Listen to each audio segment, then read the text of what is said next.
Queremos reconhecer e agradecer o esforço de cada um e cada uma para participar desta segunda turma dos estudos avançados da nossa escola. Sabemos dos desafios, dos obstáculos, e que individualmente e coletivamente, individualmente com o esforço de vocês e o apoio dos comitês estaduais, nós estamos, então, tendo o prazer e a alegria de abrir essa segunda turma com um elenco representativos de quadros do nosso partido. Não tenho aqui o número exato ainda, mas em torno aí de 20 estados, 20 unidades da federação aqui presentes, o que para nós é muito importante.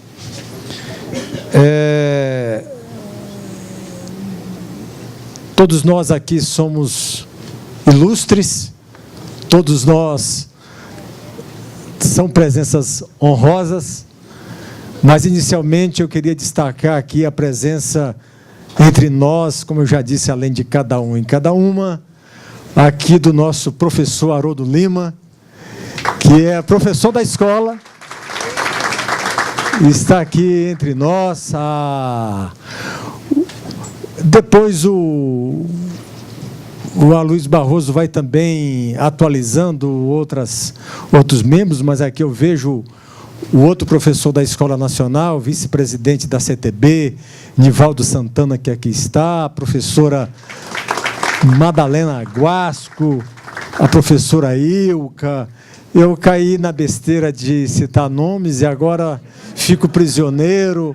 Aqui os membros aqui da direção nacional do partido também, o camarada Fábio Tokarski, que acaba de assumir uma responsabilidade importante no secretariado do nosso partido.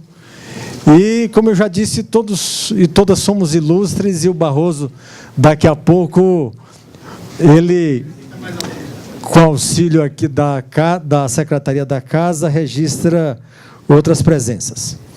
Eu quero aqui dizer também da nossa honra, da nossa satisfação de, aqui nessa primeira mesa de estudo, de debate, de diálogo, de reflexão, aqui nós teremos a exposição do embaixador Samuel Pinheiro Guimarães, do professor da Universidade Federal da Bahia, professor Paulo Balanco, e dizer aos nossos convidados, amigos, queridos, estimados, de que a Escola Nacional de Formação do PCdoB, ela se inspira e está sendo erguida, construída, sob a égide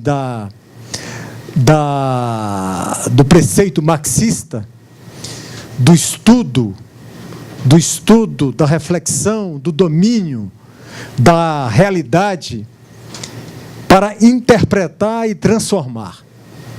Então, esse é o sentido da nossa escola. Uma capacitação ascendente, em que todos nós estamos desafiados para cumprir as nossas responsabilidades, mas o sentido da escola é a interpretação para uma prática política cada vez mais eficaz no sentido da transformação social, das rupturas sociais, históricas, políticas que promovam os avanços que os trabalhadores, que a humanidade perseguem há séculos e séculos. Então, o tema dos nossos estudos avançados, impactos da crise atual no Brasil e desafios para o desenvolvimento nacional, ele tem um objetivo, um sentido de adensamento das nossas reflexões, de adensamento da nossa capacitação teórica, política, de dominar os problemas os problemas complexos do nosso tempo, da contemporaneidade. A mesa, que vai ser coordenada pelo Aloísio, pelo Barroso, e com a exposição das personalidades a que já me referi e anunciei, tenha o desafio de a partir das exposições aqui nesse auditório, se instaurar um ambiente de reflexão elevada sobre o atual estágio da crise do capitalismo, a crise dos impactos geopolíticos. Assuntos, como eu me referi, o sentido da escola, que é exatamente interpretar para transformar a realidade. Esses temas estão presentes, muito palpitantes, numa agenda que já domina e envolve a nação como um todo, a pauta política, social, econômica da mídia, de todos os auditórios, que é exatamente a sucessão presidencial, o grande confronto político eleitoral que vai se realizar em outubro. Então, eu comentava agora, por exemplo, com o embaixador Samuel Pinheiro Guimarães, sobre a reunião da CELAC em Havana. E a reação, por exemplo, pelo menos de parte da oposição, de maneira clara, rebaixando a importância desse importante evento ocorrido em Havana, de um setor da oposição que menospreza e que ataca a importância da integração latino-americana como parte do desenvolvimento soberano das nações aqui da América Latina. E, da mesma forma,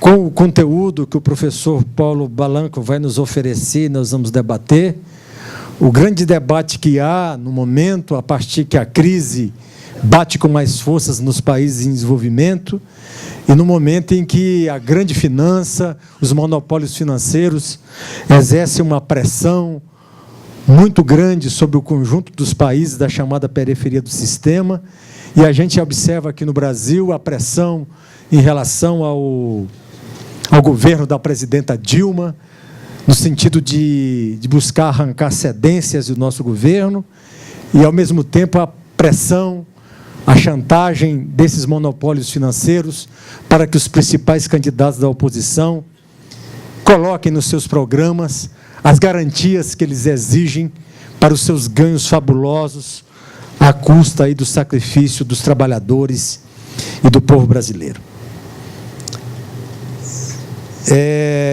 Não me estendo mais, apenas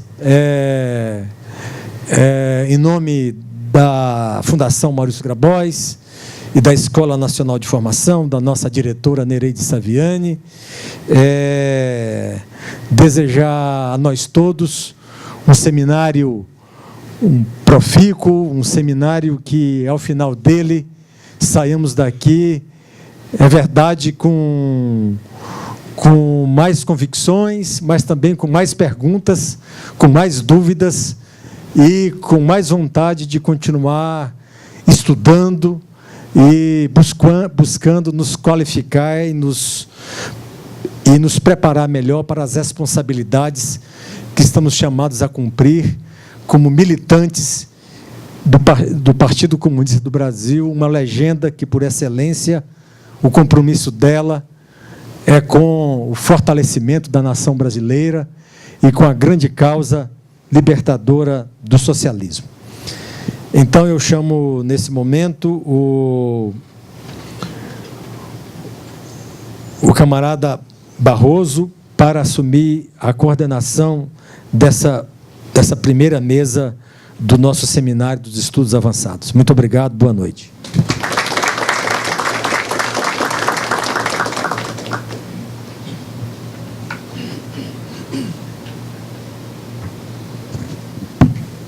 Boa noite, camaradas. Uma alegria renovada tê-los aqui, casa cheia. Como disse Adalberto aqui, acho que mais de 20 estados já estão conosco. E, sem mais delongas, chamar para a mesa imediatamente o professor Paulo Balanco, nosso amigo da pós-graduação da Economia da Universidade Federal da Bahia e também, recentemente, colaborador desse último livro que a editora publicou sobre a crise, um livro bastante elogiado, não é? Esteve conosco aqui também nessa empreitada, que muito nos alegra. E, evidentemente, o professor embaixador, nosso amigo Samuel Pinheiro de Guimarães, embaixador que, às vezes, a gente esquece de lembrar, eu não esqueço, acho que muitos também daqui não esquecem, que o embaixador Samuel Guimarães foi aquele que detonou a ALCA, não é? Recebeu uma condecoração democrática de dimissão da condição dele de embaixador da época pelo ex-presidente Fernando Henrique Cardoso. Uma dimissão, diga-se de passagem, na minha opinião, muito lisonjeante. E a verdade é que, com aquela atitude do embaixador Samuel Pinheiro Guimarães, que alertou a nação, né, e alertou também país da América Latina, nós tivemos uma luta ferrenha, né, que culminou com a derrota da implantação da ALCA no nosso continente. Camaradas, a maioria de vocês participou da nossa primeira sessão dos estudos avançados, né? Só rapidamente rememorando, aproveitando aqui o embaixador e o professor Paulo, no primeiro tema, na primeira sessão dos estudos avançados, nós focamos mais na análise da crise e a parte geopolítica, não é? Nessa sessão, a gente retoma hoje crise geopolítica, em resumidas contas, características do estágio atual da crise, o debate sobre o estágio atual da crise, certas tendências, o professor Paulo Balanco, e as implicações geopolíticas do desenvolvimento dessa crise com o embaixador Samuel. Mas eu lembro que o foco nosso é Brasil, né? O foco nosso nessa sessão, já foi dito, é Brasil. Então, amanhã nós temos o professor Beluso, que vai falar sobre os desafios do desenvolvimento, problema da indústria, etc. Junto a ele, o nosso amigo colaborador, economista Lécio Moraes, financiamento do desenvolvimento nacional. À tarde, nós temos o camarada e professor da escola, Haroldo Lima, sobre concessões, Libra, desenvolvimento, Estado, não é? Todos nós sabemos que Haroldo deu uma grande contribuição na diretoria, na principal diretoria, presidência da ANP, acompanhou de perto esse processo de implantação, descoberta e implantação do pré-sal, do projeto do pré-sal, além de outras coisas. Então, vai dar uma contribuição muito grande. Tema entre nós, um tema que, no nosso congresso, observou-se polêmicas, né, bastante intensas sobre esses temas em particular, e viria com Haroldo, na parte da tarde e amanhã, o camarada Renato, nosso presidente. Então, ele tem um compromisso em Minas Gerais, em Belo Horizonte, como vocês já foram avisados. Ele virá, então, no domingo, concluir essa parte do problema do desenvolvimento, o programa do partido, os novos desafios mais conjunturais, mais imediatos no horizonte, assim por diante. Então, nós vamos iniciar, dadas essas informações. Não recordo, assim, mais algum camarada aqui que não estivesse presente nas atividades de ontem e hoje. Algum de outros estados, sim. Na medida em que cheguem ou que venha para cá o registro, a gente acusa. E vamos, então, Samuel e Paulo, a sugestão é que a gente faça primeiro a exposição do professor Paulo, porque pegaria os aspectos da crise, já ditos aqui, e, em seguida, as repercussões, o desenvolvimento geopolítico. Nós estamos sugerindo 30 minutos, com uma flexibilidadezinha. Pode ser, Samuel? Pode ser? Então, vamos começar imediatamente, Paulo. Com a palavra o professor Paulo Balanco. Posso ficar à vontade, você vai usar, né? Vou sim. Alô, alô? Como? Eu prefiro ir até lá dentro. Boa noite a todos. É uma grande satisfação estar aqui com vocês hoje. Agradeço bastante o convite que me foi formulado para que viesse até aqui, para discutir com vocês a respeito dessa questão tão candente quanto a crise econômica que o capitalismo atravessa atualmente. Essa é uma atividade bastante relevante. Eu reputo que para os militantes, para os socialistas, para os revolucionários, a atividade de formação é algo indispensável e, mais do que nunca, acredito que a oportunidade é muito elevada para que vocês não, digamos, a aproveitassem e procurassem entendê-la da melhor maneira possível à luz da teoria, né, da relevante, né, da magnífica teoria, sobretudo a de Karl Marx, e a do marxismo, que nós temos às mãos, né, para utilizar como ferramenta para a interpretação e compreensão desses fenômenos. Eu já conheço alguns de vocês, particularmente os baianos, né, que são filiados e militantes do Partido Comunista do Brasil. Eu sou amigo e colega, né, íntimo do Antônio Renildo, que é um dirigente do partido, meu colega de departamento na Universidade Federal da Bahia, não é? E ele, inclusive, me deu algumas sugestões de como proceder aqui com vocês. Ele sugeriu que eu utilizasse os slides e tentasse organizar, digamos assim, as informações, né, já que é uma escola de formação, mas não pretendo ser professoral, porque acredito que vocês já têm alguma informação da teoria, então vou partir do pressuposto que vocês não são neófitos, já dominam termos, conceitos e categorias, e, portanto, eu creio que isso vai facilitar a minha exposição. Eu trouxe um conjunto de slides que, se eu fosse apresentá-los, eu ultrapassaria o teto que Barroso estabeleceu aqui para mim. Então, vou fazer uma seleção, não é? Vou tratar da crise de uma maneira um tanto quanto mais geral, sem derivar de maneira particular para a situação brasileira. Creio que o professor Beluso fará isso amanhã com maior competência do que eu, não é?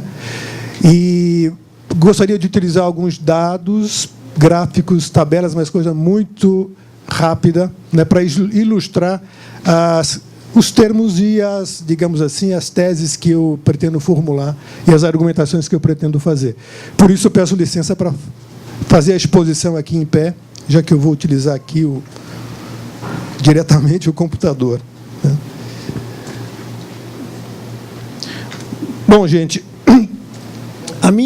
meu ponto de vista, acho que é melhor tratar diretamente, manipular diretamente aqui com o teclado.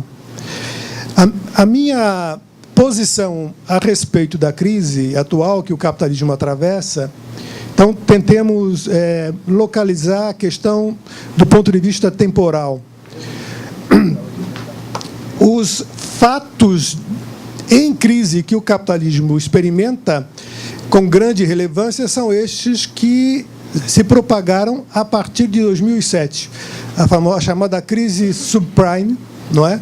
Ou a crise dos mercados hipotecários, que se propagaram para todo o sistema a partir do mercado imobiliário e financeiro americano, não é? Bom, este é um aspecto que, para mim, considero como, digamos assim, histórico, equivalente a um determinado padrão de acumulação e a um determinado conjunto de elementos institucionais em torno deste padrão. Mas, antes de tudo, eu acredito que esta crise é uma manifestação da crise numa perspectiva geral. Portanto, tendo em vista as bases interpretativas da mesma, o ponto de partida seria os determinantes gerais da crise, que são comuns a todas elas, não é? E espelham a estrutura e a dinâmica do processo da acumulação capitalista. Correlatamente a isso, e de maneira superposta e derivada, mas, ao mesmo tempo, integrada, nós temos os determinantes históricos, aos quais eu acabo de mencionar, que correspondem a um certo padrão de acumulação que diz respeito também a um padrão, a um arcabouço institucional, que estes, sim, refletem elementos mais conjunturais, portanto, equivalentes a aspectos e particularidades de cada período que o desenvolvimento capitalista atravessa. Bom, rapidamente, tendo em vista aquilo que eu mencionei para vocês, acredito que vocês dominam minimamente a abordagem do Marx acerca da teoria econômica do capitalismo, a teoria de Marx acerca do capitalismo, não é? Então, a interpretação da crise, para mim, encontra na teoria de Marx a base teórica mais rica, mais robusta. Então, o ponto de partida é a teoria da acumulação do Marx. Mas a crise, por sua vez, deve ser entendida, nesse sentido, como um fenômeno ordinário, quer dizer, um fenômeno regular, não um fenômeno extraordinário. A crise, portanto, é algo que, do ponto de vista lógico, ela é algo que se coloca necessariamente, ordinariamente, e também, claro, ela é constatável empiricamente, porque como o sistema capitalista vive ciclicamente em crise, a crise é observável do ponto de vista prático, do ponto de vista real, como essa que nós experimentamos na atualidade. Isso quer dizer, por sua vez, tendo em vista a abordagem de Marx, que o processo da acumulação ele está sempre perante limites. Ou seja, a acumulação não pode ocorrer de maneira linear, de forma ilimitada. Essa linearidade ela é quebrada de tempos em tempos, ela conhece inflexões para baixo, inflexões negativas, o que quer dizer que a acumulação experimenta, de tempos em tempos, barreiras à sua continuidade. E, por sua vez, esse processo não é nada harmônico. É um processo convulsivo, um processo dotado de elementos políticos, sociais, de grande relevância, que representam abalos, rupturas. Ou seja, basta que a gente se lembre de como o capitalismo se desenvolve do ponto de vista internacional, né, se propagando no tempo e no espaço, chegando ao final do século XX a abarcar todo o planeta, após, sobretudo, a queda dos chamados regimes de socialismo real. Nós tivemos, a meu ver, a conclusão desse processo de mundialização ou globalização do capitalismo, não é? Então, tudo isso se deu de maneira violenta, agressiva, né, com rupturas, de maneira sanguinolenta, não é isso? Com destruição de vidas, de culturas e tudo mais com esses aspectos negativos. Então, essa dinâmica da acumulação ela é marcada por crises periódicas. Portanto, são episódios necessários. Isso quer dizer, por sua vez, tendo em vista as explicações convencionais, ortodoxas, conservadoras da economia burguesa atual para a crise não é algo que possa ser considerado um acidente, ou não é nada que possa ser equivalente a uma moralidade inadequada ou uma ética inapropriada, como o que eles querem afirmar, e como, por exemplo, o cinema tem propagado nos muitos filmes acerca da crise, como o último, por exemplo, do Scorsese, que, apesar de ser um filme interessante, fica apenas na superfície, como se fosse apenas um problema comportamental de um indivíduo ambicioso que quer acumular, né, por acumular indefinidamente. Bom, a origem da crise decorre de uma insuficiente valorização do capital. E esta, por sua vez, está assentada numa lei fundamental da economia capitalista, deduzida por Marx, que ele denominou como a lei fundamental da sociedade moderna, que é a lei da tendência decrescente da taxa de lucro. Ou seja, a ação desta lei produz uma insuficiente valorização do capital de tempos em tempos, periodicamente. Isso quer dizer que, muito embora o capital produza mais-valia, e pode, inclusive, produzir numa dimensão muito elevada, ou seja, em termos absolutos, a quantidade, digamos assim, de mais-valia possa ser elevada, mesmo assim, isso não impede que a crise possa ocorrer, desde que esse montante de valor apropriado dos trabalhadores como mais-valia, portanto, o excedente, seja uma proporção relativa pequena do todo que o capital acumulou durante um determinado período de tempo, não é? Então, mesmo diante de taxas elevadas de acumulação, de exploração do trabalho, com elevadas taxas de mais-valia, a lei tendencial pode se manifestar e provocar o derrumbe, né, da economia capitalista e produzir uma crise. Então, de forma latente, a queda da taxa de lucro está colocada e, quando isso acontece, representa uma escassez de lucratividade. Mas essa escassez, gente, como eu acabo de falar, deve ser sempre vista por nós em termos relativos e não necessariamente em termos absolutos. Então, a interrupção do processo de acumulação, no período subsequente à eclosão da escassez, quando a escassez de mais-valia se materializa, aparece como crise, em geral, uma crise de sobreacumulação ou uma crise de superacumulação. A crise é algo inevitável e é algo indispensável. Não é? É inevitável por essas razões que eu acabei de falar. Então, contraditoriamente, a crise aparece daquilo que o capital tem de mais dinâmico, daquilo que é a sua capacidade mais inovativa. O capital tem uma grande inclinação para inovar, para promover mudanças e progresso tecnológico, porque a concorrência entre capitais impulsiona-os a avançarem uns na frente dos outros, e quando eles inovam, quando eles avançam um na frente dos outros, eles o fazem inovando, e a inovação permite que, pelo menos temporariamente, alguns desses capitais usufruam de vantagens competitivas, oriundas da sua iniciativa inovativa. Mas, ao mesmo tempo, a iniciativa inovativa tem uma tendência a se generalizar para a maioria dos capitais, e, quando isso acontece, nós teremos, então, a manifestação da lei da tendência decrescente.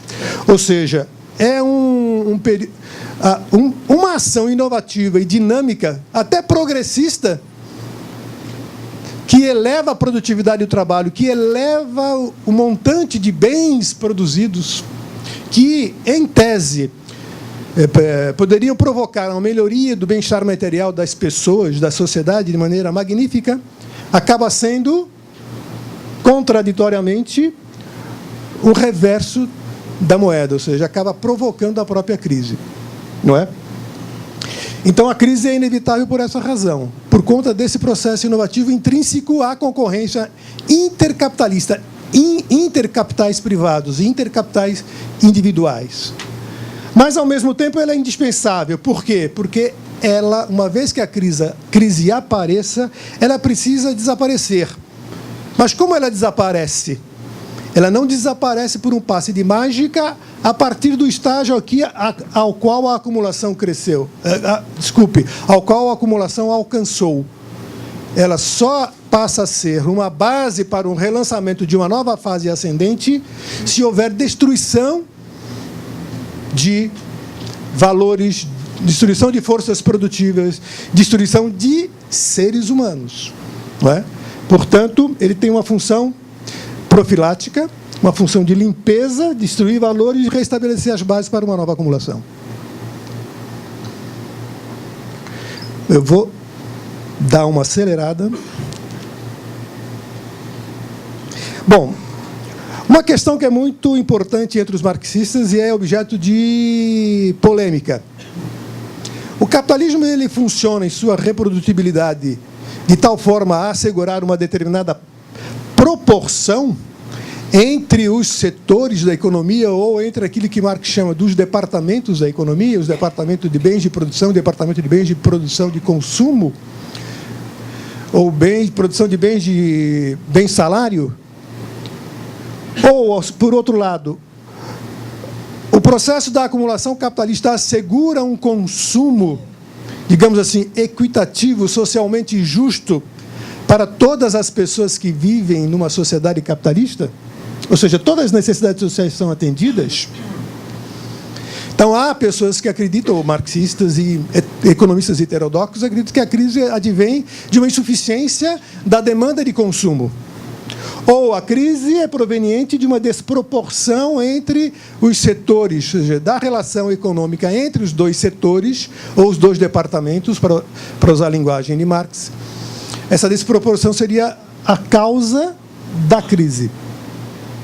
Bom, a meu ver, compartilhando com a posição daqueles que se utilizam de maneira mais enfática a lei da queda tendencial em si, eu creio que essas são explicações insuficientes ou explicações frágeis, porque, mesmo com a ascensão, mesmo com períodos prolongados de taxas elevadas de acumulação, mesmo nos períodos de pujança, não há harmonia entre os setores e, além disso, nem todas as necessidades sociais não são atendidas. Por mais que o capital empregue, por mais mercadorias que ele produza, as pessoas, na média, não têm as suas necessidades integrais atendidas. Então, um consumo relativamente fraco ou uma insuficiência de demanda agregada, como os keynesianos utilizam, a explicação keynesiana principal para explicar a crise é a insuficiência de demanda agregada, particularmente a variável investimento e a variável consumo. Não é? Como as pessoas consomem a sua renda até um determinado limite, a partir da qual passariam a poupá-la, então isso provoca uma insuficiência de aquisição daquela produção que foi previamente elaborada. Mas isto, ao meu ver, não é verdadeiro e padece de bastante lacunas. Por sua vez, nós precisamos integrar à nossa análise deste processo da crise o fenômeno fundamental do dinheiro. O dinheiro é fundamental. O dinheiro é um fenômeno econômico próprio das economias de mercado. Ele está presente onde existe a lei do valor. O dinheiro não é um fenômeno natural. Para nós, aparece como um fenômeno natural. Para as pessoas comuns, é algo como se fosse parte da natureza, tão importante quanto o ar que nós respiramos. Parece que, se o dinheiro desaparecer, todos nós morreremos, né, juntos. E não é verdade. O dinheiro é uma invenção humana relativamente recente, mas que foi fundamentado e cristalizado com as economias de mercado e, particularmente, com o capitalismo. O dinheiro tem várias funções, mas, entre elas, no capitalismo, é de funcionar como capital. Portanto, o dinheiro, ele permite essa metamorfose do valor entre a mercadoria propriamente dita e sua expressão, ou valor, a expressão do valor da mercadoria em dinheiro. Esse movimento, portanto, é fundamental. Então, o dinheiro passa da forma, o valor passa da forma dinheiro para a forma mercadoria intermitentemente, e isso faz com que a dinâmica se estabeleça, a dinâmica da acumulação se estabeleça. Essa formulazinha, né, que o Marx cunhou, que é bastante conhecida por nós, bem famosa, DMD', é a que sintetiza este processo, que une, né, o capital na forma dinheiro, na forma mercadoria, e realiza o valor, e, portanto, conserva o valor e faz que o mesmo se eleve. Concomitantemente à função do dinheiro no capitalismo, nós temos uma categoria chamada capital portador de juros. É uma categoria que está presente desde o momento em que o dinheiro assume essas funções reprodutivas. Ou seja, o capital portador de juro, de forma simplificada, representa um montante de dinheiro que é emprestado a juros por seu possuidor. Mas a sua origem, na verdade, é o próprio processo de produção de mercadorias. Representa dinheiro que o capitalista produtivo ou industrial não utiliza imediatamente e o cede a outro capitalista mediante um empréstimo auferindo juros. Evidentemente, como o capitalismo funciona com outras instituições e com outros capitalistas que exercem outras funções no âmbito da divisão do trabalho, da divisão social do trabalho entre capitalistas, vale dizer, os banqueiros, não é? Há um sistema monetário financeiro ou um sistema creditício financeiro que tem a função de distribuir esse capital sobrante canalizado para empréstimos entre os próprios outros capitalistas que estão numa posição oposta, ou seja, outros industriais ou capitalistas produtivos que precisam de dinheiro como crédito. Portanto, o crédito é outro fenômeno crucial no processo da reprodução do capital. O capital portador de juros é a base produtiva para uma outra categoria importante, que hoje em dia tem uma função e um papel relevante, destacado, que é a categoria capital fictício.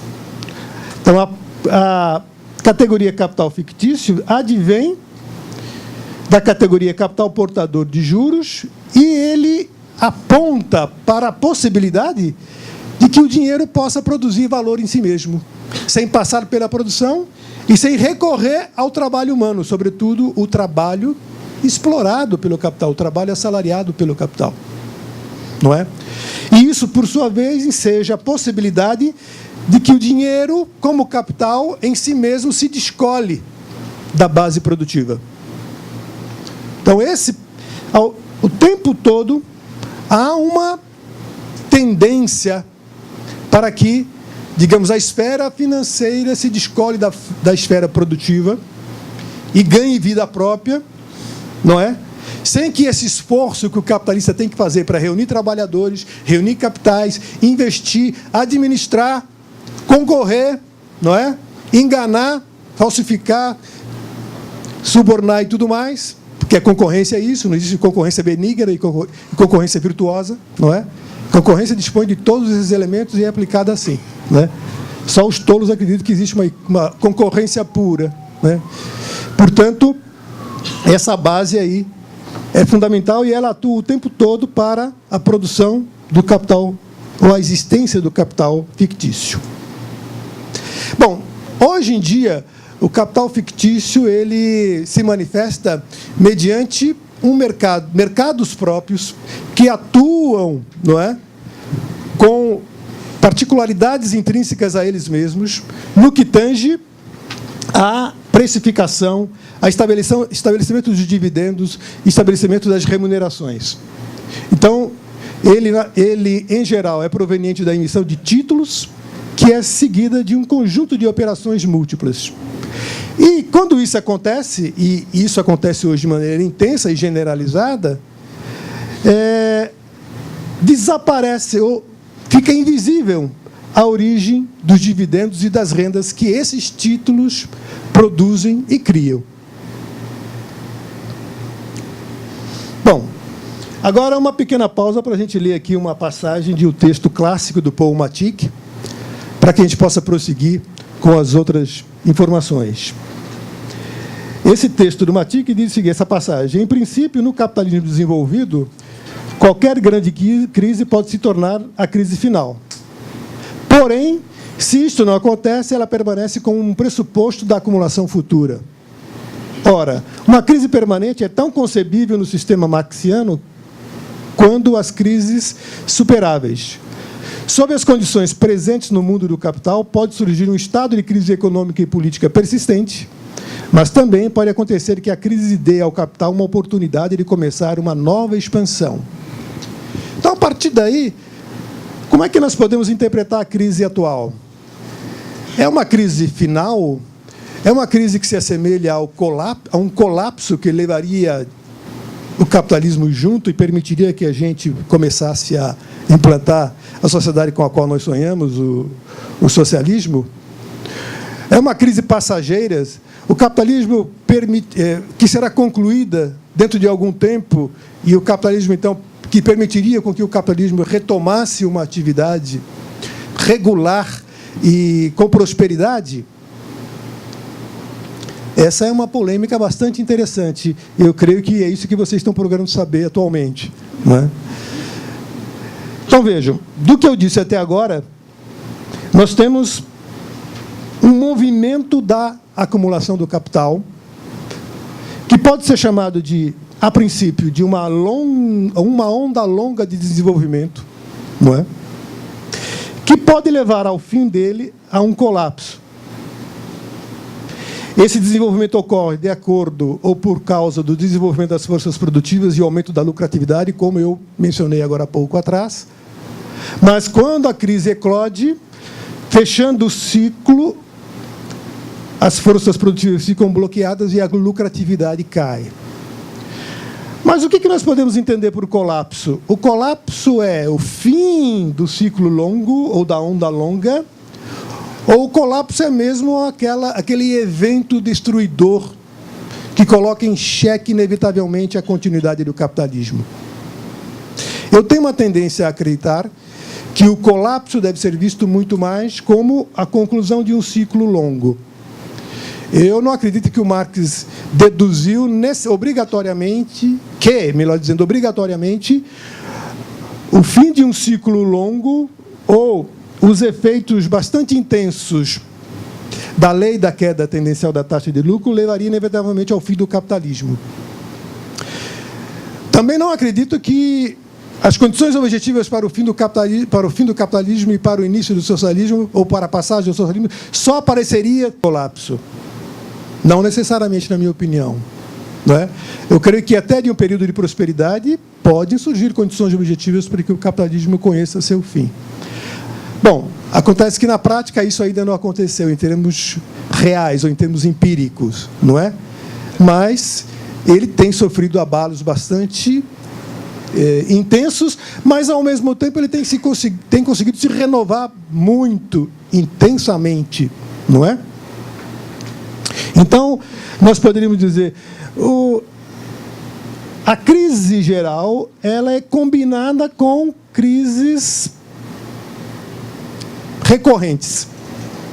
Crises de curto prazo, digamos assim, com ciclos mais curtos de expansão e retração. Então, nós temos uma tendência secular, a linha azul, a flecha azul, ou a trajetória azul, e crises recorrentes, essa trajetória vermelha. Eu estou aqui utilizando informações de um texto do Michael Roberts, né, publicado recentemente no blog do professor Eleutério Prato. Se vocês quiserem ter acesso ao texto completo, está lá. Né. Então, as crises recorrentes conhecem um boom, conhece uma recessão, e isso vai se alternando nessa, digamos assim, com esse comportamento de maneira quase que continuada. Até certo ponto, o capitalismo tem vivido isso, na minha opinião, desde o final do século XX e século XXI. Ou seja, nós tivemos períodos de boom, por exemplo, a crise da nova economia, o período do boom da nova economia, nos Estados Unidos em particular, quando definitivamente se generalizou uma base técnica pautada nas tecnologias da informação, a generalização da informática como base produtiva. E o aparecimento das empresas .com, lembram? Que qualquer biboca se transformava numa empresa com altíssimo valor na Bolsa de Valores. É claro que a maior parte delas desapareceu do mapa, foram pulverizadas pouco tempo depois, quando a Bolsa específica da nova tecnologia, a Nasdaq, implodiu, né? Explodiu em 2000. Tá? E, mais recentemente, um outro boom e crise, seguido de crise, é este no qual nós vivemos, começado em 2008, com a expansão do mercado imobiliário, particularmente americano, e com a propagação, a intensificação do consumo das famílias e dos trabalhadores, também a partir do mercado americano, mas que foi seguido por outros vários países. Então, tentando me aproximar mais agora da crise atual, então, tendo em vista as particularidades históricas da mesma, a qual está, portanto, assentada, chamo a atenção, sobre uma crise geral que se propaga desde meados dos anos 70, então uma uma onda longa de crescimento que o capitalismo experimentou foi o chamado anos dourados, pós-final da Segunda Guerra Mundial. 45, 75, por exemplo, 30 anos. Né? E agora uma crise que explode a partir de então. Mas, mesmo sendo uma crise que se propaga e durante a qual o capitalismo ainda não conseguiu encontrar uma base sólida para o relançamento de um período próspero sem tanta turbulência, mesmo assim, ele inovou, ele se transformou, ele se mundializou, não é? Ele se globalizou e provocou essas imensas transformações que nós vivenciamos hoje. Então, a crise atual é uma superposição entre a crise geral e os determinantes históricos das últimas 3 décadas. Ela representa uma interação entre o enfraquecimento da acumulação e as transformações do setor financeiro, e a fonte primária da crise, portanto, nesse período, advém do declínio da vitalidade das economias avançadas desde os anos 70 e, particularmente, desde os anos 2000. Então, as bases financeiras da crise atual podem ser localizadas nas mudanças recentes no sistema bancário, que deu margem à instalação ou à introdução ou à configuração de uma macroestrutura produtiva financeira da globalização. Então, hoje, não é possível mais falar em capitalismo numa perspectiva estritamente nacional. Eu creio que, como falei no início, ele se mundializou definitivamente, não é?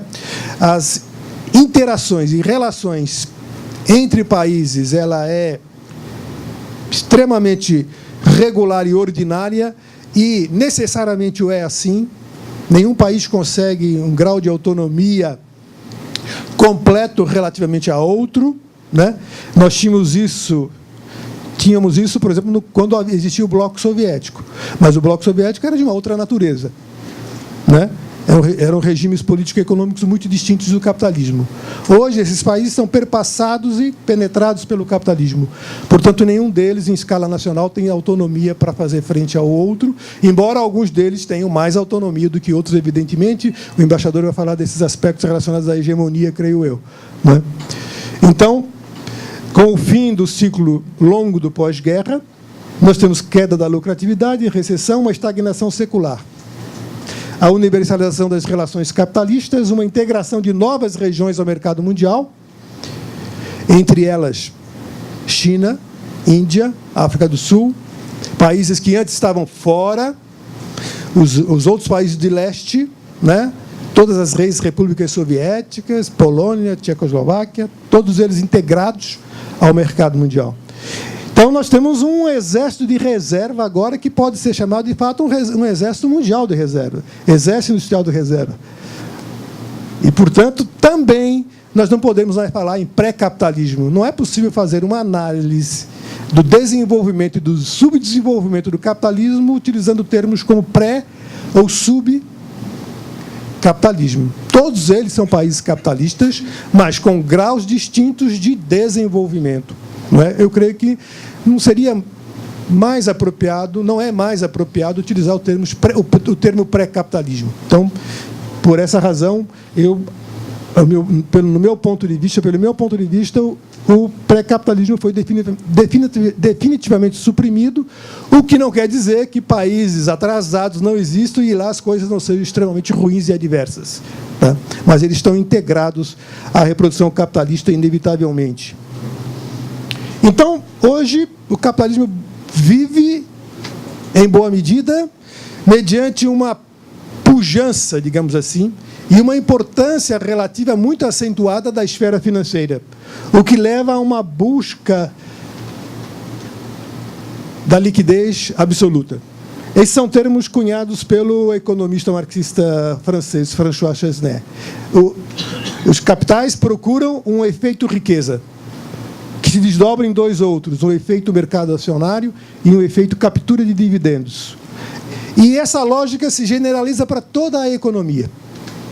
Todas as atividades econômicas, quer seja na indústria, quer seja nos serviços, quer seja na agricultura, quer seja no próprio espaço financeiro, evidentemente, são orientados por essa lógica que está presente no capital fictício. não é? Portanto, nós temos uma financiarização que produz bolhas especulativas e capital fictício. Então, nós temos bolhas estruturais que inflam e explodem de tempos em tempos, não é? Duas delas, então, são bastante importantes. Essa que explode no final de 95, no período 95-2000, e essa que explode no final do período 2000-2003, 2007, a bolha, não deixa de ser uma bomba, a bolha subprime.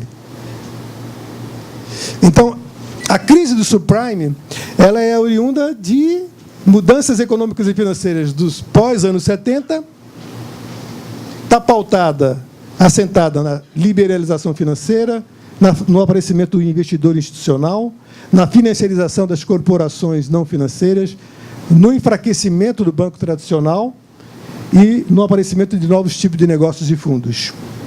Ao mesmo tempo, aconteceu, simultaneamente, processos relevantes no âmbito do trabalho, da força de trabalho. A força de trabalho foi extremamente aviltada, o seu valor foi extremamente aviltado nesse período.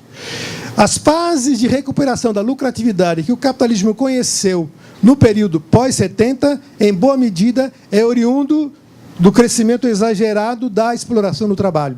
É nesse período que as jornadas se tornam muito mais instáveis, né? O trabalho é precarizado, o trabalho irregular é expandido, e, ao mesmo tempo, a esfera financeira vai em busca de abocanhar parte dos salários para servir de alavanca e lastro para essa financiarização.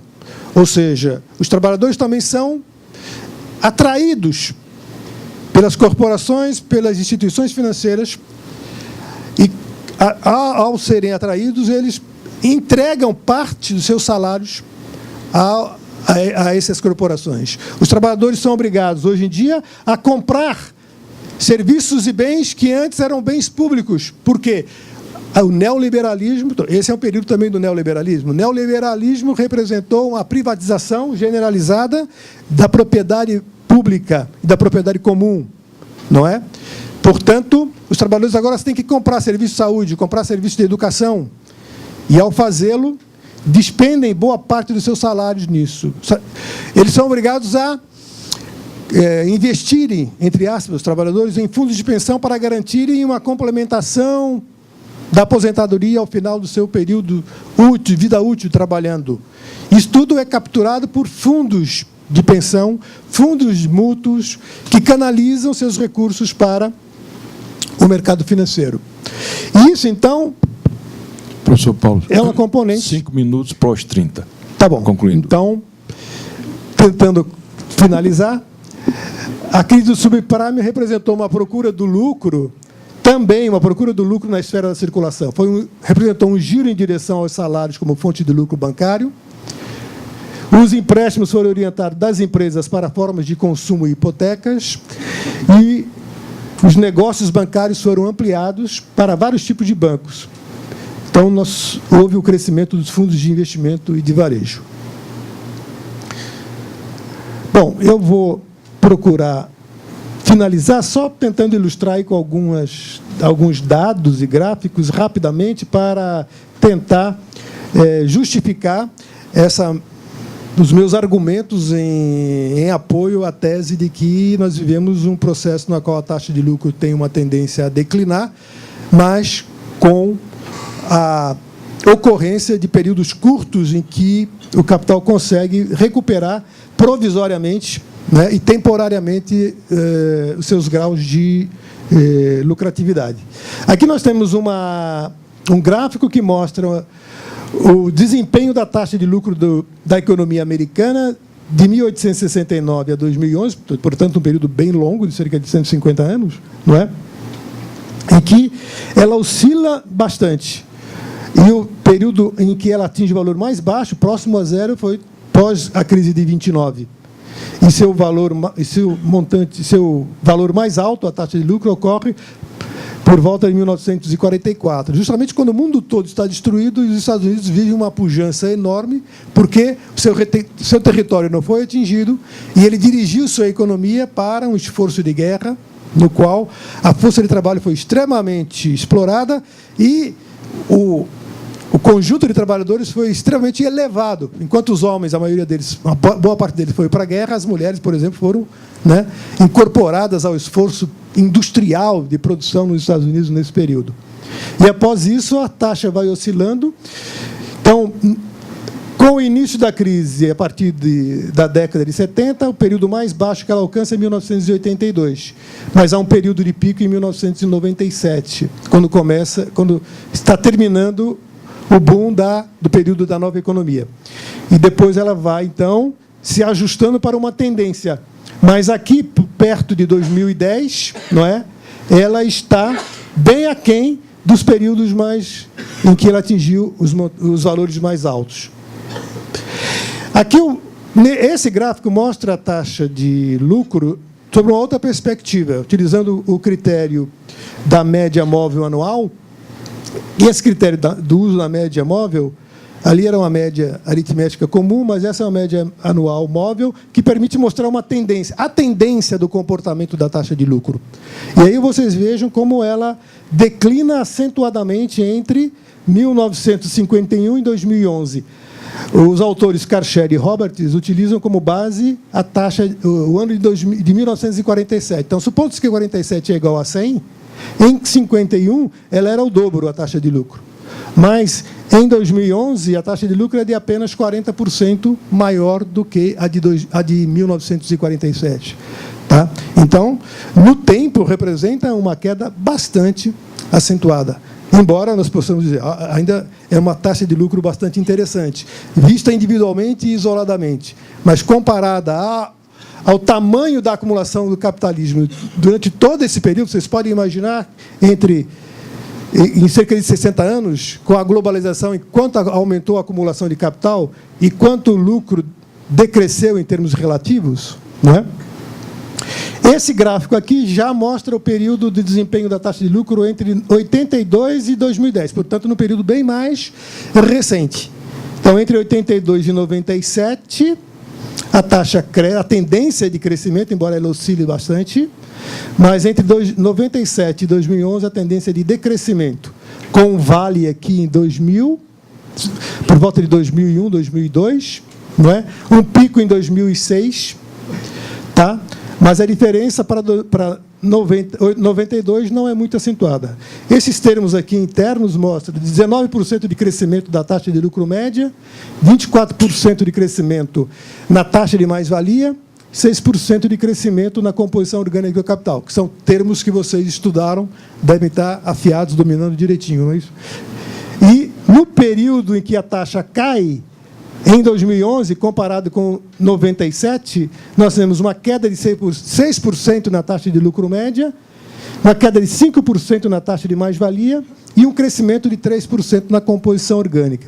Isso quer dizer, portanto, que aqui o crescimento é muito mais acentuado. Num período de 15 anos, entre 82 e 97, ele é muito mais acentuado por duas razões. Primeiro, a generalização das tecnologias da informação que provocam o crescimento da produtividade. E, por outro lado, a hiperexploração da força de trabalho. Portanto, a taxa de mais-valia, vejam ali, cresce em 24%. E a taxa de lucro cresce em 19%, muito embora a composição tenha crescido apenas 6%. Vocês sabem que a composição orgânica do capital tem a função de reduzir a taxa de lucro quando ela cresce. Tá? Composição orgânica do capital, a relação entre capital constante e capital variável. Quando ela cresce, a taxa de lucro, a taxa média de lucro, TML, quando ela cresce, a taxa de lucro cai. Mas, como a taxa de mais-valia foi muito elevada, ela compensou o efeito negativo da composição orgânica sobre a taxa de lucro. Mas, no período 97 2011, o movimento é o oposto, não é? É isso, só uma curiosidade sobre a China, para finalizar. Vejam, a China experimentou um crescimento extremamente pujante né, em termos absolutos, pelo menos, e quantitativos, desde meados dos anos 80, quando os chineses fazem aquela inflexão que vocês conhecem. Ela começa a crescer, de 99, está em torno de 7,5% o crescimento do produto interno bruto, chega a mais de 14% em 2007. Mas em 2011, em 2010 ou 2011, o crescimento já cai para em torno de 9,5%. Ao mesmo tempo, a taxa de lucro em vermelho declina paulatinamente e acentuadamente, não é?